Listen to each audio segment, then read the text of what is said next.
इस फिल्म की कहानी फ्लैशबैक से शुरू होती है। 1928 में विलियम हार्वर्ड कॉलेज में प्रोफेसर है। आज जब वो क्लास में लेक्चर दे रहा है डिस्क टॉपिक पर, तब उसकी नज़र जाती है खूबसूरत सी लड़की ओली पर। क्लास के दौरान ही विलियम की वाइफ एलिजाबेथ यहाँ मौजूद है। क्लास खत्म होने के बाद विलियम सीढ़ियों पर अपनी वाइफ एलिजाबेथ के साथ बैठा है। एलिजाबेथ देखती है कि विलियम की नज़र सामने है, जहाँ की ओलिव अपनी फ्रेंड के साथ बैठी हुई है। अब एलिजाबेथ बच्ची तो है नहीं, वो समझ चुकी है कि विलियम को ओलिव की खूबसूरती पसंद आ गई है। वो कहती है कि अगर विलियम ओलिव के साथ संभोग करना चाहे तो उसे कोई आपत्ति नहीं है। आफ्टर ऑल वो उसकी वाइफ है, कोई जेलर तो नहीं। विलियम इस ऑफर को एक्सेप्ट कर लेता है। वो देखता है कि ओलिव से कोई लड़का बात करने आया है। बाद में एलिजाबेथ ओलिव से मिलती है। वो देख रही है कि ओलिव वाकई में काफ़ी खूबसूरत है, पर वो ओलिव को वार्न करती है कि कभी भी मेरे हस्बैंड के साथ संभोग मत करना, वरना अच्छा नहीं होगा। बाद में विलियम ने ओलिव को सेलेक्ट किया है अपने असिस्टेंट के तौर पर। विलियम और एलिजाबेथ साइकोलॉजी पर रिसर्च करने वाले हैं। इसमें विलियम ओलिव को चुनना चाहता है असिस्टेंट के तौर पर। ओलिव जब विलियम के कैबिन में आती है तब वो काफ़ी नर्वस है। वो बताती है कि वो ब्रांड के साथ एंगेज्ड है, पर विलियम ने यह भांप लिया कि एलिजाबेथ ने उसे वार्न किया है। वो एलिजाबेथ से बात करता है इस बारे में। अंत में एलिजाबेथ भी रेडी है ओलिव को अपने ग्रुप में शामिल करने के लिए। ओलिव अपने बारे में बताती है कि उसके पेरेंट्स का डिवोर्स हो गया था, उसे एक नन ने पाला है। ये कहानी विलियम और एलिजाबेथ को बड़ी इंटरेस्टिंग लगी है। चर्च में एक रिचुअल परफॉर्म किया जाता है। विलियम और एलिजाबेथ इस रिचुअल को देखना चाहते हैं। ये भी इनके रिसर्च का पार्ट है। ओलिव पहले तो मना करती है, पर इस कपल की जिद पर उसने इन दोनों को छिपकर चर्च में आने की इजाज़त दे दी। यहाँ एक रिचुअल परफॉर्म होता है जिसमें कि एक लड़की दूसरी लड़की के नितंबों पर हिट करती है।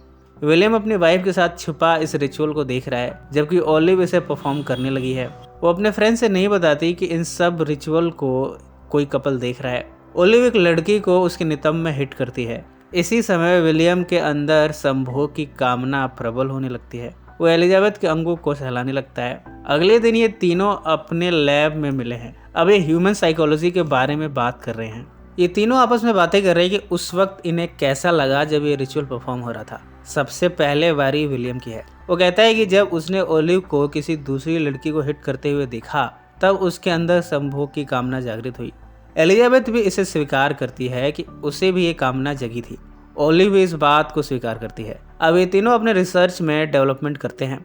तीनों एक तीसरे का लाई डिटेक्टर टेस्ट भी लेते हैं। सबसे पहले विलियम का लाई डिटेक्टर टेस्ट होता है।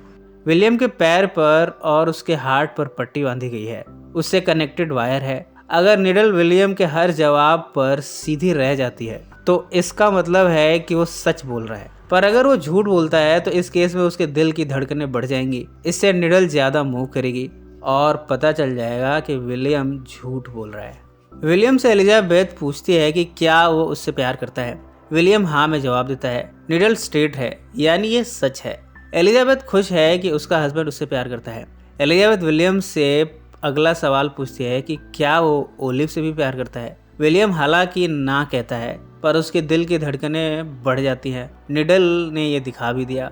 एलिजाबेथ जान चुकी है कि विलियम झूठ बोल रहा है। वो गुस्से में लैब से बाहर आ गई। ओलिव ये सब देख रही है।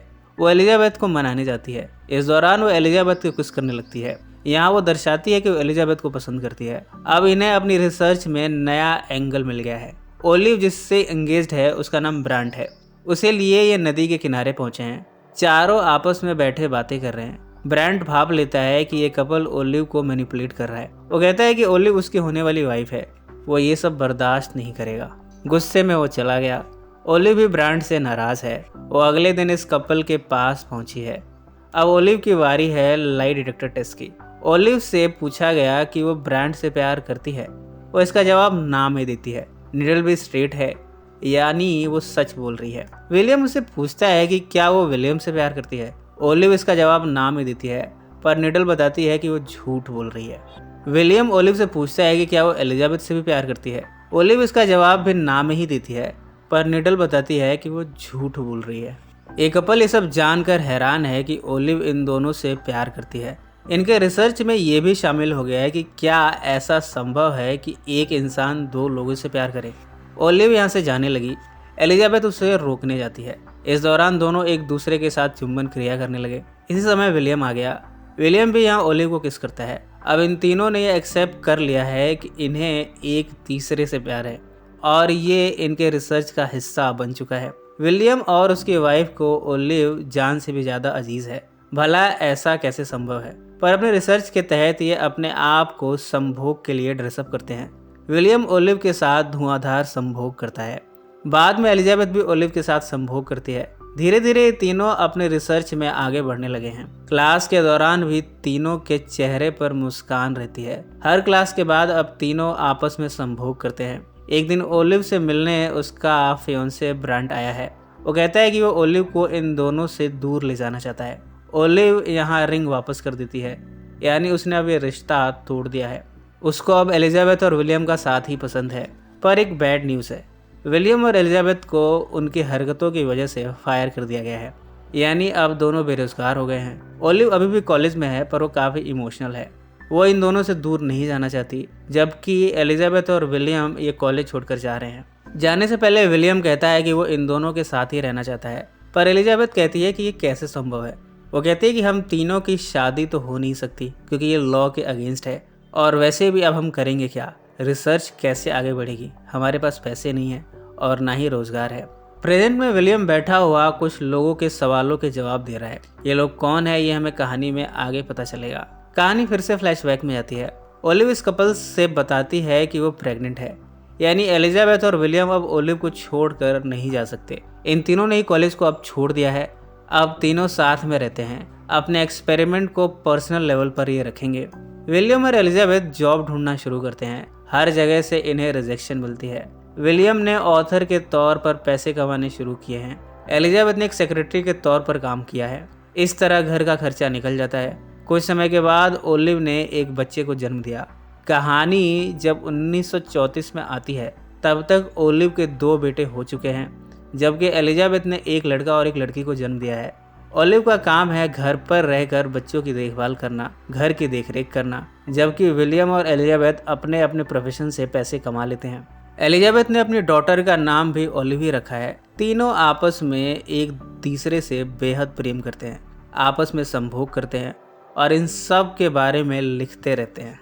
ओलिव इन सब के बारे में नोट्स बनाती है। उसने कुछ सैंपल्स पब्लिशर्स को भी दिए हैं। कहानी 1940 में आती है। विलियम एक लिंगरिश शॉप में जाता है। इसे चार्ल्स रन करता है। चार्ल्स के जरिए विलियम को कॉमिक्स और फोटोज का आइडिया आया है। विलियम का आइडिया है कि क्यों ना ये तीनों अपने संभोग के तरीकों को और भी डेवलप करें।